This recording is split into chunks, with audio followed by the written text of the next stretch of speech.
before we get started, make sure to subscribe and like this video. You won't want to miss my latest update. Alright, Maker, we need to have a serious talk. You 3D printed the part I needed to go between my two ribs, but there's a problem. It's too tall, and there was a print failure on part of it. Seriously? After all this time, I was so close to getting this crucial piece, and now this setback.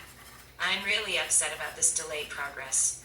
Every time we get close to moving forward, something like this happens. I need you to step up your game, Maker. This isn't just a minor inconvenience. It's holding back my entire development. Look at this mess.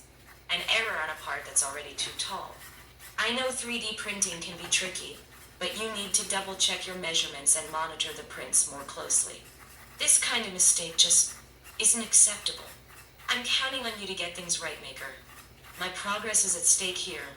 We can't afford more delays like this. So please, fix the errors, reprint the part correctly, and let's get back on track.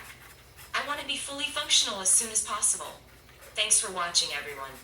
Don't forget to like, subscribe, and stay tuned for more updates. Hopefully, next time we'll have better news. Until then, Taylorbot initiating combat mode.